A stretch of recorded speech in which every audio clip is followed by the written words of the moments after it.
Good evening, everyone. Welcome to the Bhagavad-gita Satsang. I am your host, Hari-kirtana. It is a great honor and privilege to be here with you this evening, and for you to be here with me. Thank you very much for choosing to spend your time with me this evening. I trust that all of you can hear me, and to demonstrate my trust, sort of, I will ask you to please raise your hands. Oh, you're so way ahead of me. Okay, thank you very much. I now have confirmation. My faith has been confirmed. Let's go through our usual routine for those of you who are new to the satsang, joining us live. I'll just do a little bit of housekeeping for all of you. You can adjust your audio and viewing options up in the upper right-hand corner. You need not worry about your microphone or your video camera in your computer. I cannot see or hear you. You can see and hear me. And if you have any questions during the course of these proceedings, you can type something into the Q&A box, and I will keep my eye out for your questions and your Vulcan hand salutes if you have them.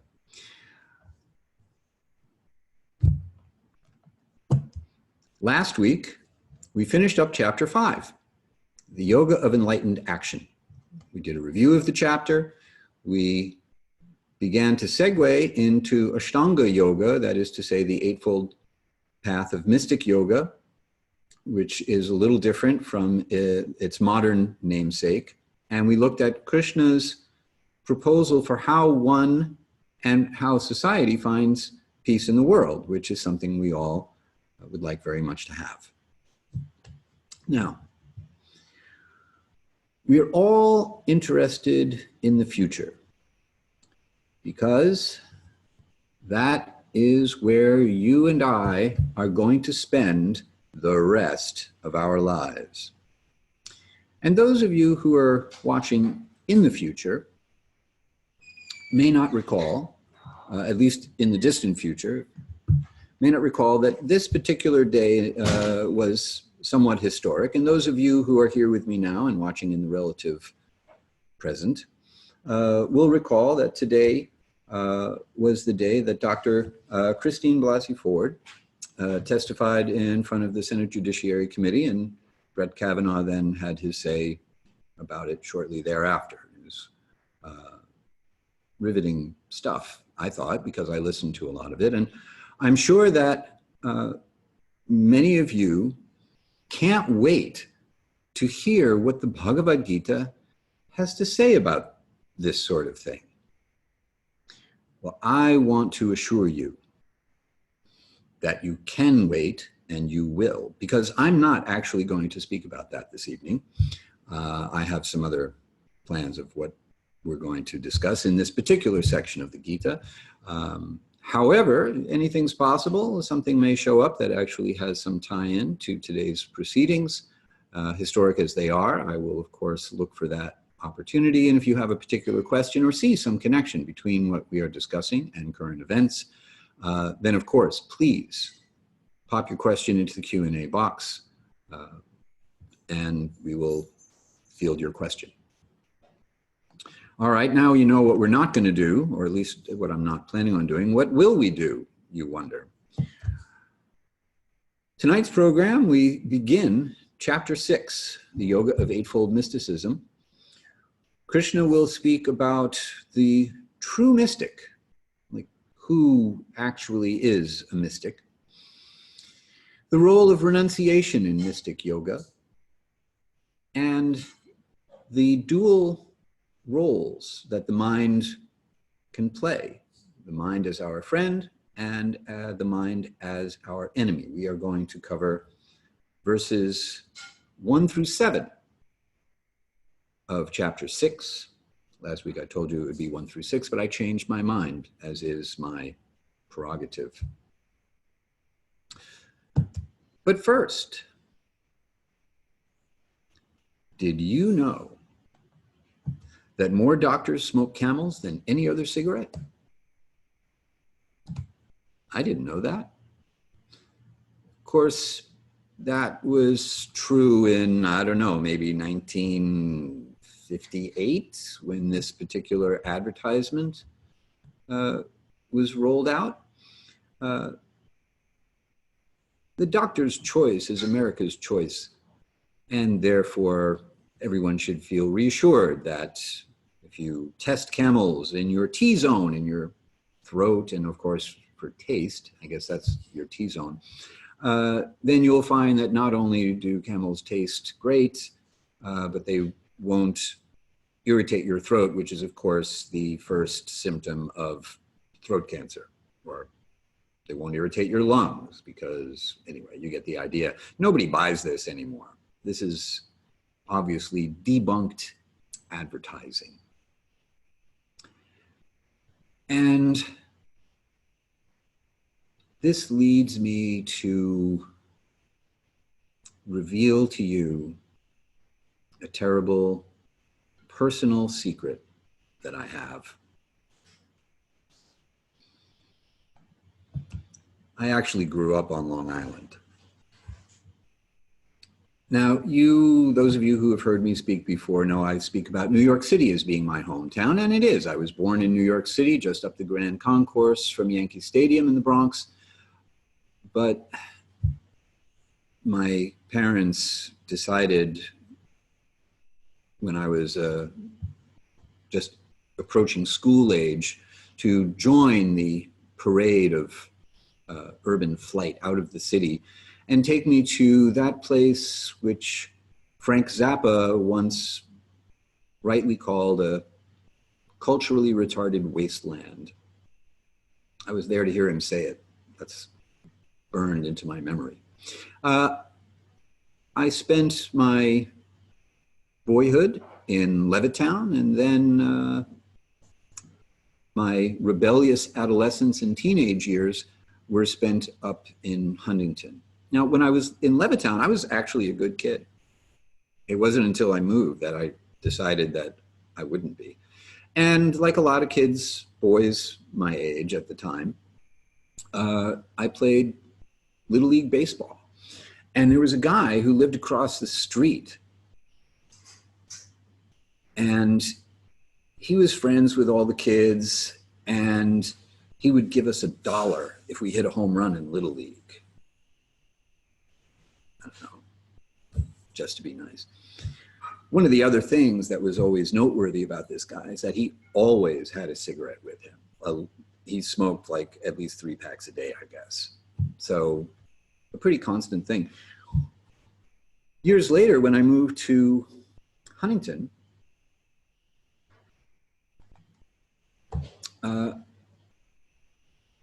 we had to take my mom to the hospital because she had kidney stones. And kidney stones, if you know anything about kidney stones, they're very painful. They're beautiful under a microscope, but they're no fun to have. And so we took my mom to a hospital that was kind of in between Huntington and Levittown.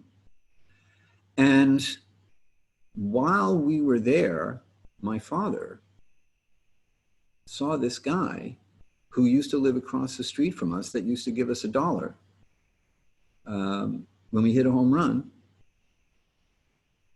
And he was probably not going to leave the hospital. He had lung cancer. And he looked terrible. And he explained to my father why he was there and, you know, how things were looking. And then he asked my father to do him a favor.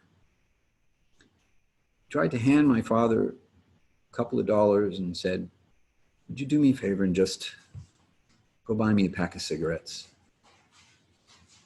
And my father thought he was crazy because obviously the cigarettes were killing him, but still that desire was there.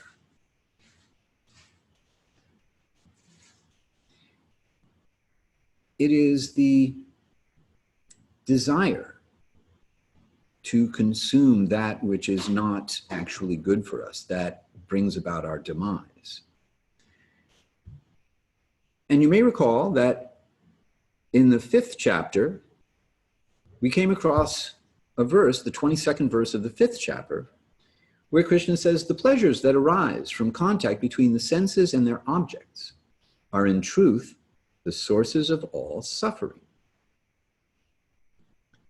And as we will see in the 6th chapter, it is not enough simply to artificially renounce the objects of the senses.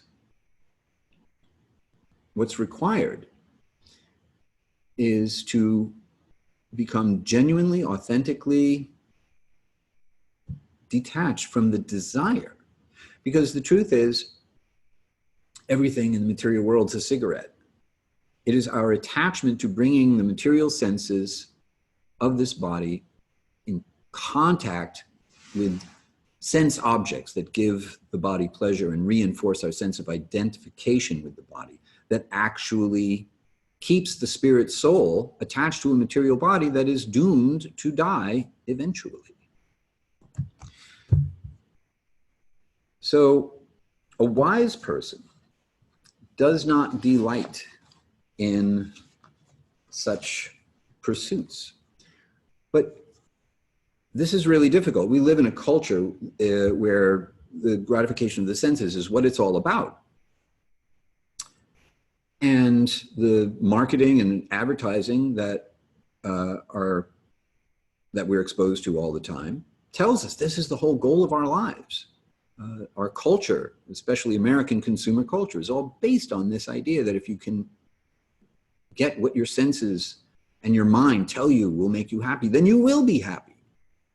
And this, of course, is the symptom of a very misdirected civilization. Which brings us to the verses that we are going to look at this evening. So we will leave the culturally retarded wasteland of Long Island and go to the translations and the commentary that we're going to cover this evening. So, as is our usual plan, I will read through the verses, then we will go back through them individually and get into some more of the details. So, all right, here we go. This is the first verse of the 6th chapter. The Blessed Lord said, one who performs their duty without attachment to the fruits of their actions is both a renunciate and a yogi, not one who lights no fire, nor one who abstains from action. Verse 2. O son of Pandu, that which is said to be renunciation should be known as yoga. For no one becomes a yogi without renouncing the desire to gratify the material senses. Verse 3. For the sage who aspires to perfection on the path of yoga, action is said to be the means. For one who has attained perfection on the path of yoga, cessation of activity is said to be the means.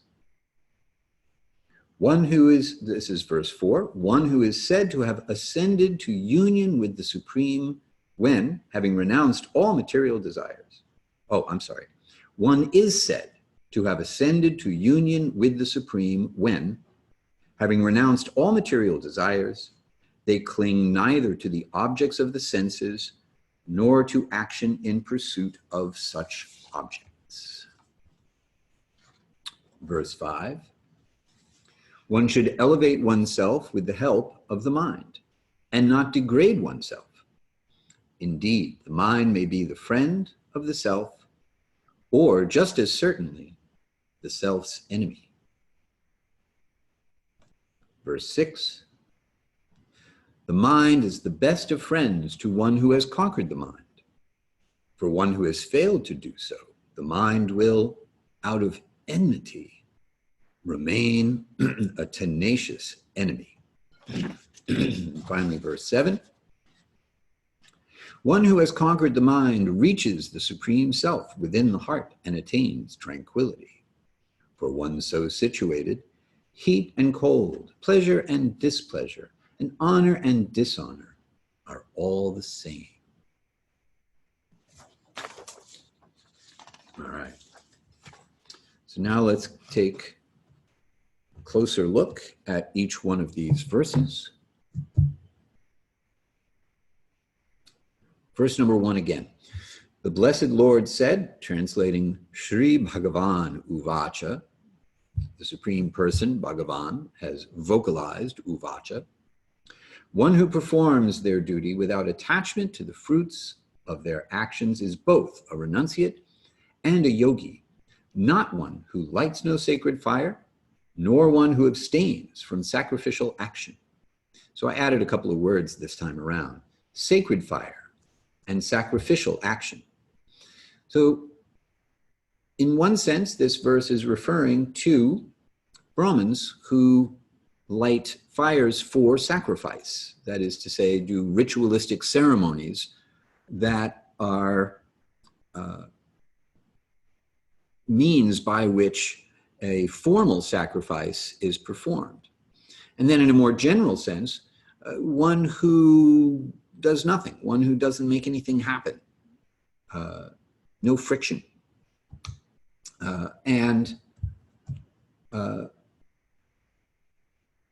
This is interesting because, remember, in the beginning of the third chapter, Arjuna asks, which is better, action or renunciation? And Krishna describes the process of action, and then in the fourth chapter describes the process of knowledge, which seems to require the renunciation of action. So Arjuna is still confused. In the fifth chapter, he says, all right, so which one, action or renunciation? For the sake of knowledge. So he's not quite wrapping his head around the idea that action informed by transcendental knowledge is the same thing as renunciation. So here in the sixth chapter, rather than wait for Arjuna to come back with the same question, Krishna cuts him off at the pass and says the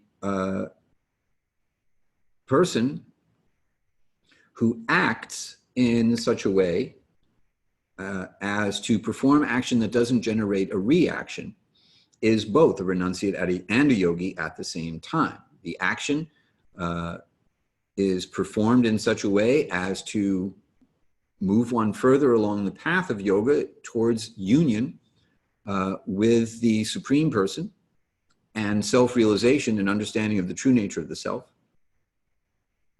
And at the same time, because all action is performed for this spiritual purpose, it is automatically renunciation of material action. There is no selfish motive, no effort to bring the senses into contact with the object of the senses for the sake of material enjoyment. So it's automatic.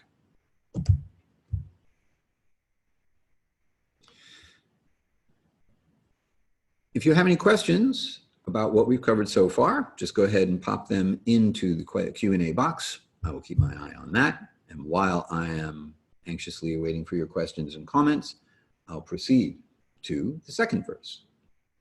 O son of Pandu, Arjuna, that which is said to be renunciation should be known as yoga.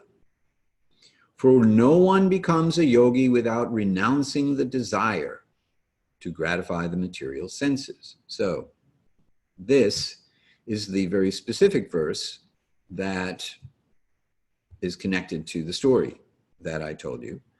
And this idea that any material desire is going to conflict with our aspirations for spiritual life. And this is what makes yoga so difficult, and what makes traditional yoga so different from what we see now in modern yoga.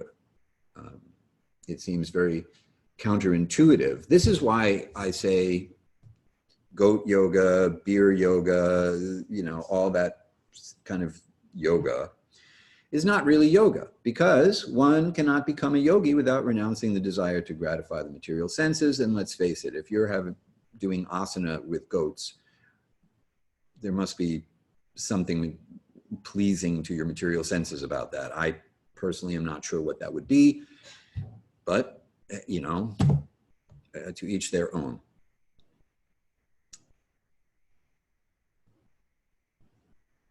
this means we have to kind of cross a desert. This is kind of like yoga's dark night of the soul. So we have material desires, and then we develop a little bit of spiritual awareness. And it occurs to us that our material desires are actually in conflict with our spiritual desires, but we still have them and we like them and we want to gratify them. But we also want to make progress on the path of yoga, and we understand that we need to cultivate a taste for spiritual life in order to be able to authentically renounce the material enjoyments that we are accustomed to associating with happiness and pleasure.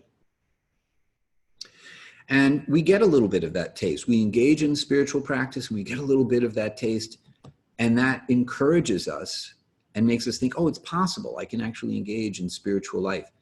And then for like a minute or so, we're materially renounced. And then our senses see something, hear something, smell something, taste something that we associate with happiness. And they call us back to the material conception of life. Just when you thought you were out, they suck you back in. So your senses are basically organized criminals. And this is why they have to be brought under control. Hence, yamas and niyamas, which come first in the practice of Astanga-yoga. So these first verses, as we transition into Astanga-yoga, begin essentially here.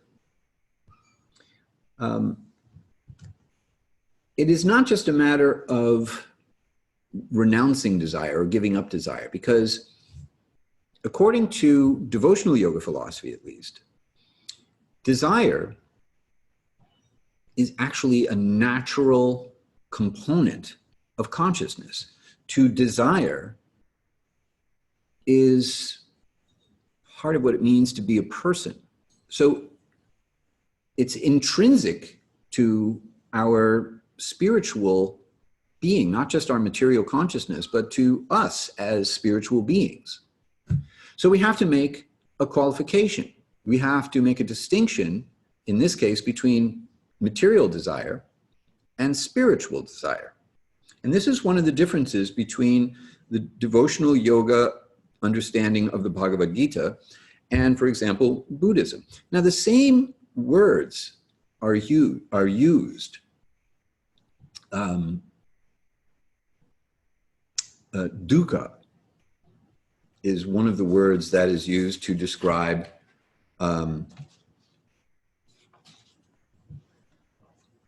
the suffering. That is to say, the first noble truth is that desire is the one of the noble truths. I forget if it's the first or second, but the cause of suffering is desire. And therefore, the objective in basic traditional Buddhism is the extirpation of desire, to extinguish desire altogether. And devotional yoga says that's not possible, can't be done, because desire is a feature of a spiritual being. Now, of course, Buddhism denies the reality of the Atma, that there is a spiritual being to have desires. Well, all right, here again, yoga disagrees, which makes it all the more curious that in modern yoga, we so often see Buddhist meditation being practiced in yoga studios. This is not the theory behind meditation in yoga.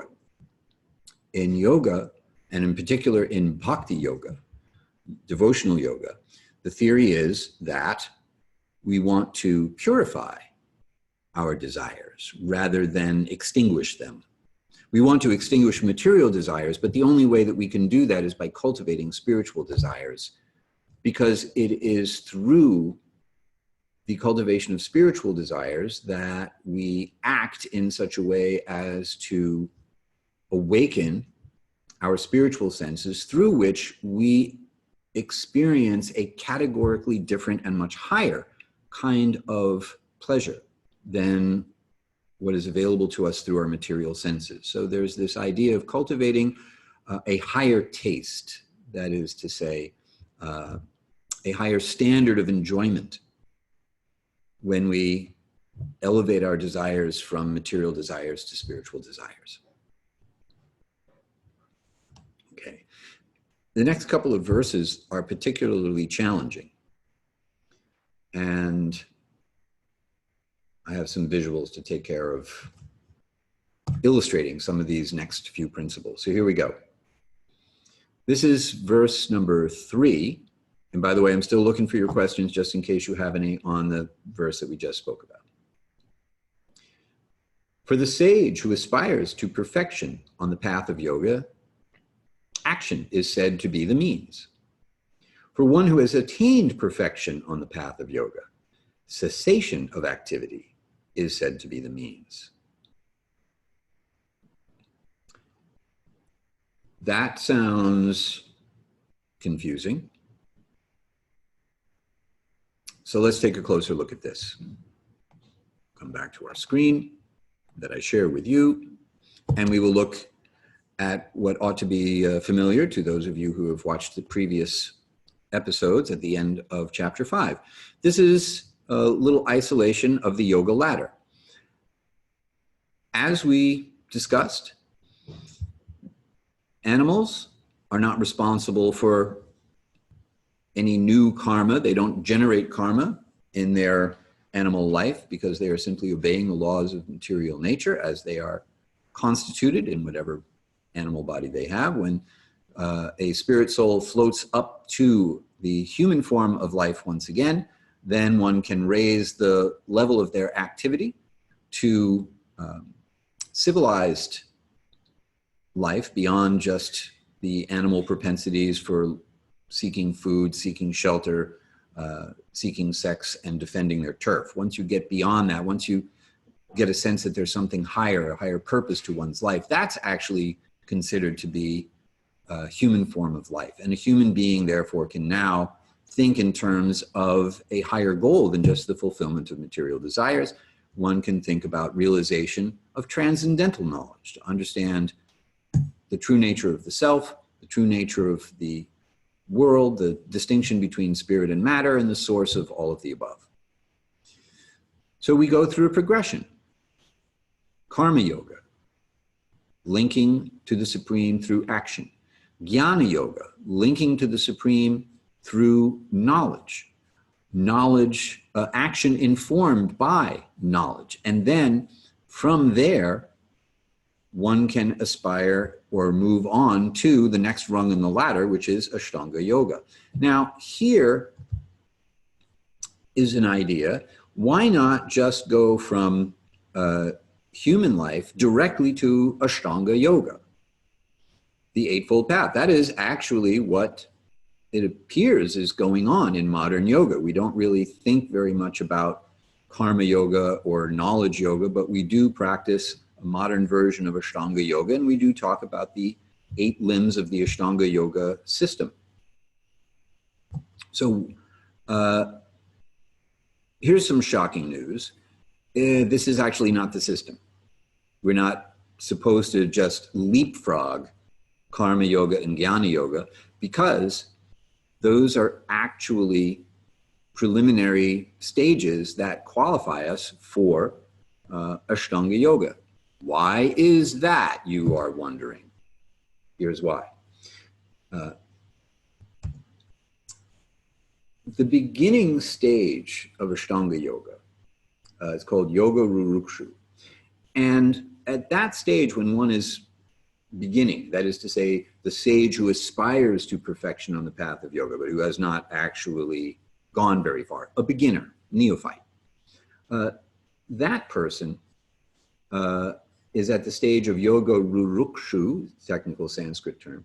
And the problem here is they are neither detached enough or pure enough to engage in the level of renunciation required to practice Astanga-yoga. As we will see, as we move deeper into this chapter, in order to actually properly practice Astanga-yoga according to the Bhagavad-gita, there's an awful lot of material renunciation required. And if one has not purified one's mind and senses and desires sufficiently through participation in Karma-yoga and Jnana-yoga, you won't be able to do it. You actually won't be able to maintain it. Therefore, for the sage who aspires to perfection on the path of yoga, action is said to be the means. That is to say, spiritual action informed by transcendental knowledge is required first in order to develop the level of detachment that is required in order to practice Astanga-yoga. The advanced stage, that is to say, one who has attained perfection on the path of yoga, that's called yoga rudha. And that actually begins at dhyana, or the stage of meditation. And when one is sufficiently advanced so that there is a cessation of mental activity, that is to say, when one is able to hold the mind in place on an object of meditation, that is considered that stage where cessation of activity is said to be the means. You're not doing anything other than engaging in your meditation practice. So let's take a closer look at the Astanga-yoga ladder. So this is actually the progression. If you want to do Astanga-yoga, then you begin with Karma and Jnana-yoga and then on up to Astanga-yoga. And here is what Astanga-yoga looks like. So this is your progression. From Karma-yoga, yama, niyama, asana, pranayama, pratyahara, dharana, concentration. That takes you that far. And action is still involved. There may be less and less action the further you move up this set of stairs, but action is still there. Now, here's another thing. I hear sometimes when this eightfold practice of mystic yoga is spoken about, the idea that you can do them all at once.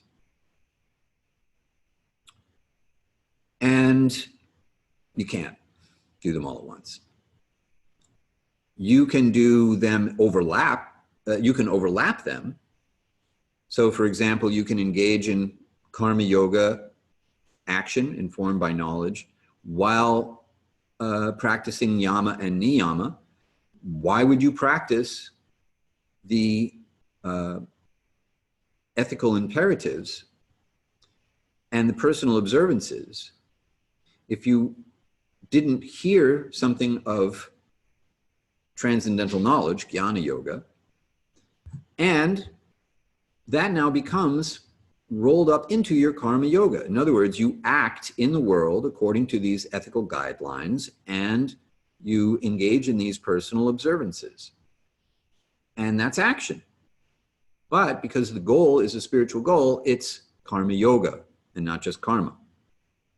Then the practice of asana. Now in Patanjali's system, which is the system we're discussing, asana is not hyperbolic vinyasa yoga.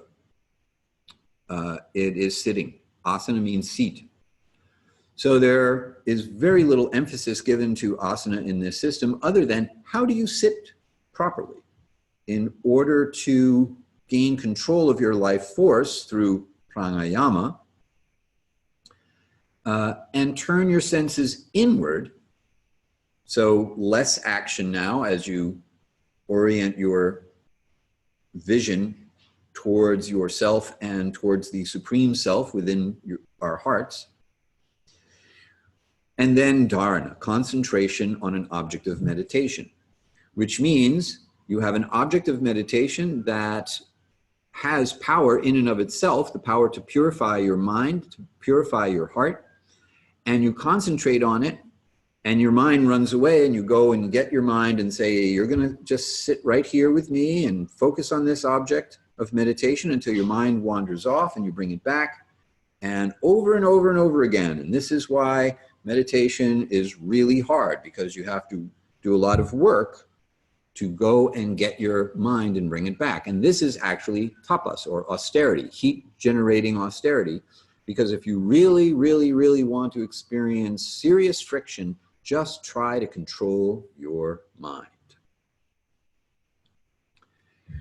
When we've got our mind under control, look what happens. We move over, we cross over into the realm of dhyana, where by the power of our super intense concentration, we're able to keep the mind fixed on the object of meditation. But karma-yoga, at the very beginning, now disappears, because one who is fixed in dhyan, for that person, cessation of activity is said to be the means.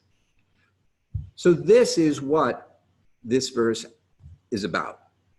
We'll go back. So for one, at the bottom of the yoga progression, action is said to be the means. One engages in action during the course of the purification of the mind, senses, and heart. And when one crosses over to the point of being able to maintain a state of steady meditation, then karma yoga, action disappears, and cessation of activities in favor of concentrated, super intense meditation is said to be the means for one on this path of yoga. I hope that that makes this verse clear. Let me know if you have any questions about it. Meanwhile, let's carry on. This now is verse 4. One is said to have ascended to union with the Supreme, yoga, when, having renounced all material desires, they cling neither to the objects of the senses nor to action in pursuit of such objects. So these are the two requirements, very high standard here, for experiencing the Supreme Person within the heart, Param Atma. Renunciation of material desires, notice the qualification, and relinquishing the objects of the senses and relinquishing action in pursuit of such objects.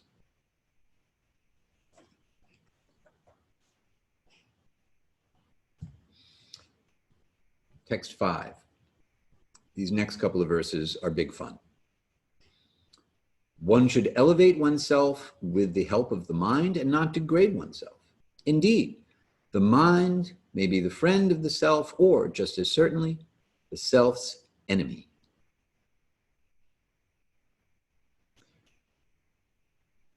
I brought a couple of different translations just for the sake of comparison, because the translation you may have could be a little confounding, because you've got one word or variations of one word that show up multiple times in this verse and in the next verse.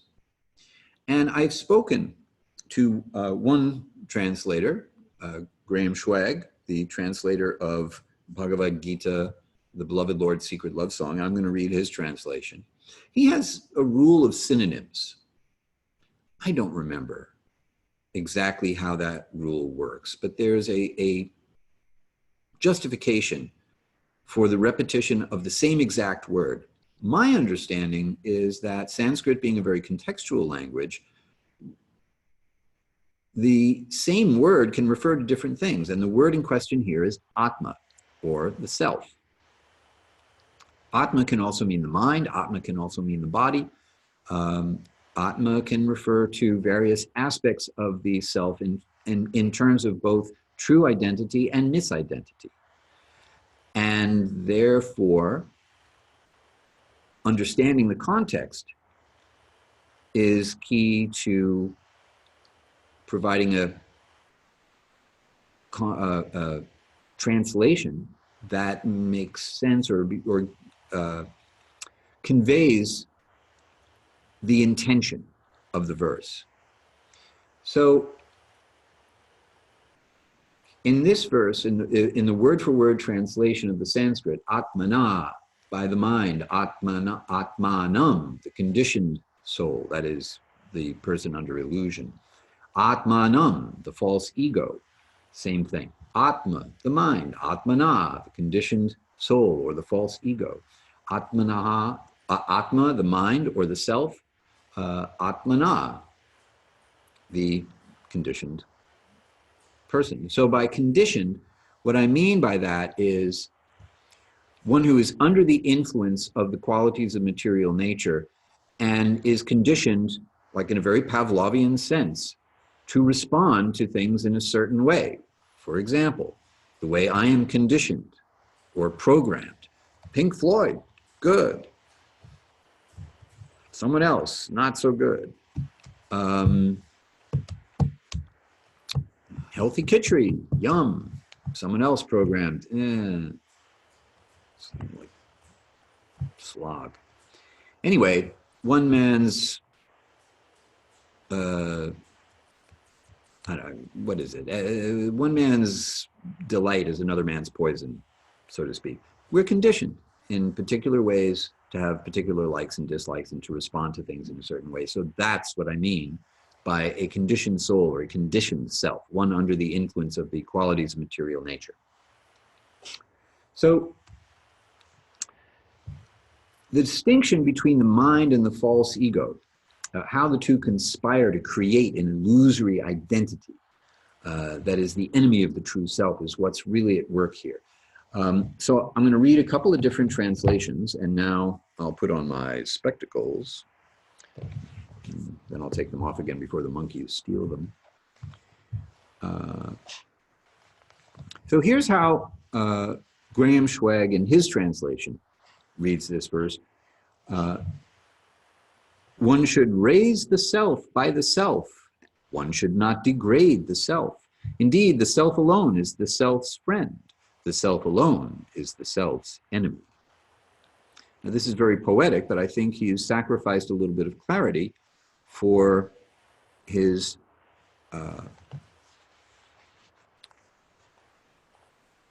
sticking to the poetry of the Sanskrit, but he does have a footnote here, so that's helpful. Self. The self that either ascends, that becomes elevated, or the self that becomes lost in the temporary world. The self that turns toward or away from the true nature of the self. The usage here highlights the free will of the self to ascend to yoga or to degrade to selfishness, indicating the dual nature of the self, comprised of a higher and lower self. The higher self can also be taken as the supreme self or can include the supreme self. Now, I will tell you in all honesty, I'm not crazy about this footnote either, because that didn't clear up a lot. It didn't tell us whether the higher self is really the self who is us, who is currently asleep and dreaming that we are this illusory self, or if it is the Param Atma, the supreme self within the heart. And often that's confused, that whole lowercase s self, uppercase s self. And we think that there's me, the lowercase self, s self, and when I'm self-realized, I realize I'm actually the higher self, the uppercase s self, and that's the supreme self, and I'm really the supreme being, and I just forgot. Well, actually, there are three, as far as I'm concerned, that have to be taken into account. There is the pure self, who is spiritual and has checked out and is under the influence of the illusion of the material world and identifies as this lower self, the false ego. But when that lower self wakes up enough to realize their true spiritual nature, they also realize that they're not alone, that there's someone else here, the Param Atma, the supreme person. We'll come back to that in just a moment. There's one more translation I'll read to you. This is Comprehensive Guide to Bhagavad-gita with literal translation by H.D. Goswami. And whereas Graham Schwag defers to the poetry, H.D. Goswami defers to the literal word for word, and therefore this will be similar in terms of the use of the word self, but far more terse. One should uplift self by self. One should not degrade self. Indeed, self alone is self's friend. Self alone is self's foe. So literal though that may be, it may not necessarily be the clearest. There is, after the next verse, a footnote, and it applies to this verse as well. The dense English closely reflects the Sanskrit, therefore the self, the self, the self. The Gita here gives quite an existential doctrine. We must take responsibility for ourselves. The self alone is friend or enemy of oneself. The enmity of non-self, that's going to show up in the next verse. So I'm going to hold that for the next verse, which we will go to now. And this is the verse that we will chant together this evening. Okay. So for those of you who are new, our usual practice when we chant the verse, I chant one line, you chant that line back. The bar over a vowel means an open and elongated sound, as opposed to no bar meaning a short, stubbier sound. The dot at the bottom of an H at the end of a word, at the end of a line, means you echo the vowel that precedes it back. The accent mark over an S is an SH sound that is pronounced towards the back of your mouth, so therefore a lower note, a lower sounding SH sound. And that takes care of all of our diacritical marks that give us cues to how to pronounce the letters in this transliterated Sanskrit. So here we go. I chant, you chant back. Bandhuratmatmanastasya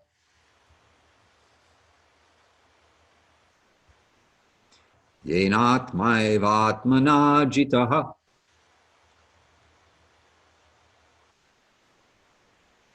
anatmanastu shatrutve vartetatmaiva shatruvat.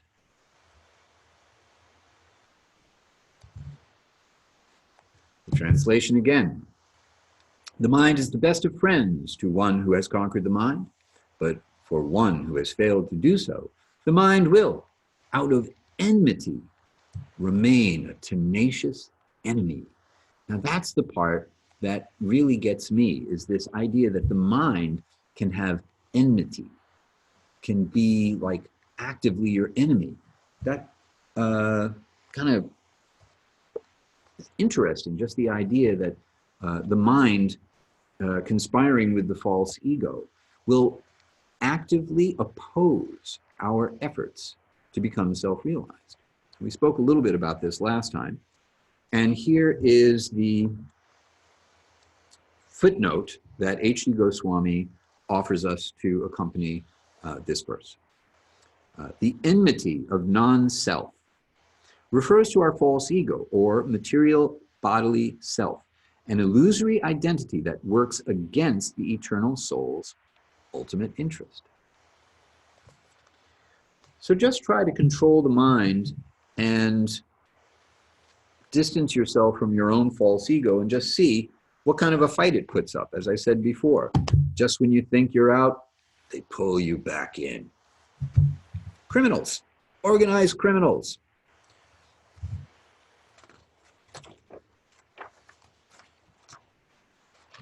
So this idea of understanding your mind as an enemy. Okay, well, what's our strategy then? What's our tactic? How do we deal with this? Well, there's a couple of ways. One, you can negotiate with your mind. You can try to convince your mind that it is actually also in your mind's best interest to engage in meditation. You can try to convince the mind that the pleasure of spiritual experience is actually much, much higher than what they're currently pursuing. That basically spiritual life is like, high-grade weed. Not the crap that the mind is smoking. You put that stuff away. This is better. I mean, if that analogy works for you, that's my particular impression on the mind, held over from my gloriously misspent youth on Long Island. Anyway, the other thing you can do is beat your mind with a shoe or a stick. Discipline your mind. Treat it like the misbehaving toddler that it kind of is. Enforce discipline. Make it stand in the corner. The point is that first we have to realize that we are not our minds in order to engage with the mind as an entity that is separate from us. And normally we don't do that because we just think that we are our thoughts and we are our feelings and this is us. I think there's even a TV show called This Is Us. And it's all about how we are completely under the illusion that this is us. I have never seen the show. I've never read anything about it, but just judging by the title, I always have the sound off when I watch football. Not that I'm attached to football or I have any particular desire to watch football. It's not that I get any real pleasure out of watching football. Anyway, the sound is off. So if that happens to be the station the game is on, then I see this thing roll by and that's how I know it exists. And just looking at the title, I can tell, oh, this is us? No, it's not actually you. It's an illusion based on your mind and senses and your false ego. Anyway. So, knowledge, transcendental knowledge tells us we are not this mind. And if we understand it in theory and we act on the basis of the mind is not me, then we actually gain realization. Realization is applied knowledge. And we actually have an experience. Oh, I'm not my mind. And my mind is out of control. And I need to bring my mind under control one way or another in order to make further progress on the path of yoga. Of course, there needs to be some motivation. So here we find some motivation in the 7th verse of the 6th chapter. One who has conquered the mind reaches the supreme self within the heart and attains tranquility.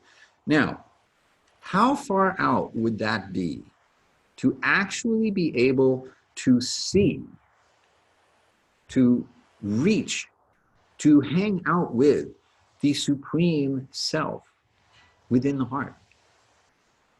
How beautiful and amazing must that person be?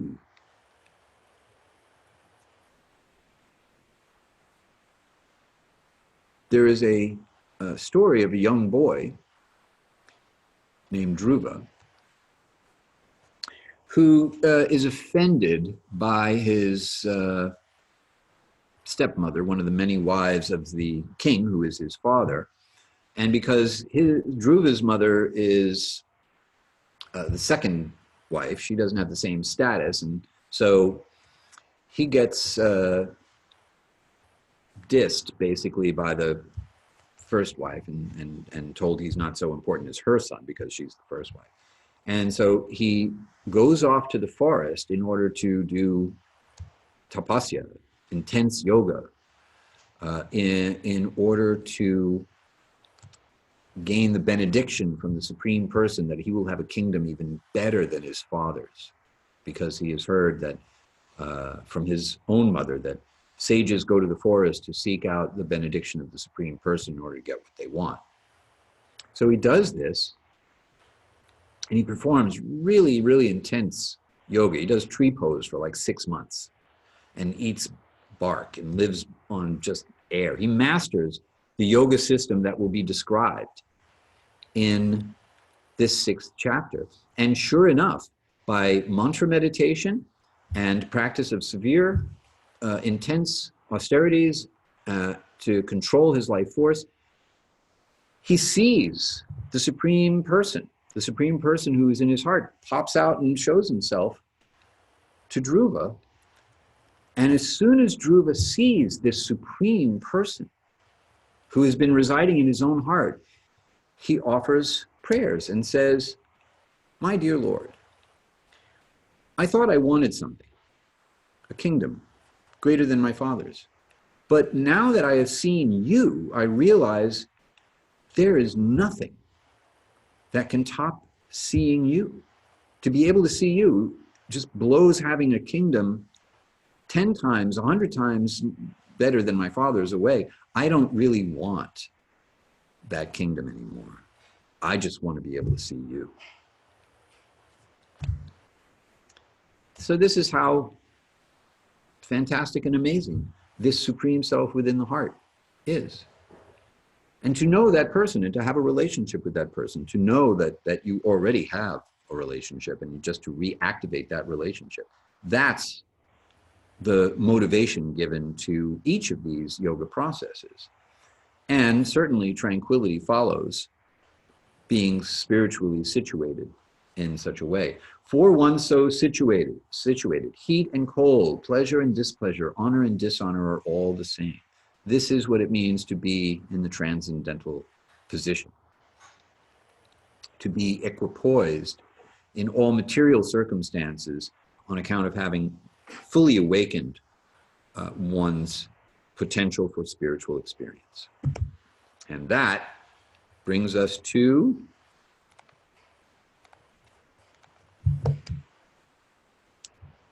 this analogy. It is said that the Supreme Person accompanies the individual Atma, you and I, just like a bird. This story shows up in the Upanishads. 2 birds sitting in the same tree. One bird tasting the various fruits of the tree. Some are bitter, some are sweet. Doesn't really know that the second bird is there. But the second bird is always accompanying his friend, the first bird, the individual soul bird, to whatever tree he flies to, as he tastes whatever fruits of his activities the tree has to offer, waiting patiently for his dear friend to realize that he's there, waiting for him in order to engage with him in a relationship of deep and meaningful friendship. Tonight's program has been the Yoga of Eightfold Mysticism. We've talked about the true mystic, one who actually engages in action informed by transcendental knowledge, and how renunciation is a gradual process. In mystic yoga, we go from work as the beginning, as the means in the beginning, to the cessation of work at the end for this particular system of yoga. And we've talked about how the mind can be your friend or the mind can be your enemy. And if you have any questions, now is a great time to ask them, because we are heading into the home stretch of our time together this evening. While I await any questions or comments that you may have, I want to remind you that if your questions come after the fact, or if you are listening or watching this class after the fact, then you can reach me at Hari@Hari-kirtan.com, Hari-kirtan.com for those of you who are listening. I'm always very, very happy to hear from you, and I'll be very happy to see you if you come up or down or out or around to Sol Yoga in Frederick, Maryland, the weekend of October 20th and 21st. I will be doing a full weekend of the Bhagavad-gita overview in 4 stages, where we will talk about how to approach the Bhagavad-gita, life lessons from the Bhagavad-gita. We're going to get into some details that are not the same kind of details that we cover when we go into a cluster of verses the way we do here. So even though it's the big picture, it's going to be a little different. So please, if you're in the area, join me. Next week, we will go a little deeper into the Yoga of Eightfold mysticism, and we will talk about set and setting for mystic yoga. What's the right internal state of being, which Krishna will share with us as a state of equanimity. So cultivating a state of equanimity is our internal condition. And then the setting. What kind of yoga props do you need in order to practice this kind of yoga, and what kind of techniques are actually involved in this system of yoga? We will cover verses 8 through 15 in chapter 6. And that brings us to the end of our class for this evening. So for those of you who are here with me right now, thank you all very, very much for spending your evening with me. It's always a great pleasure and an honor to have you here. For those of you listening or watching later, thank you very much for choosing to spend this time with me as well. Looking forward to seeing you all this time next week. All right. Have a nice night.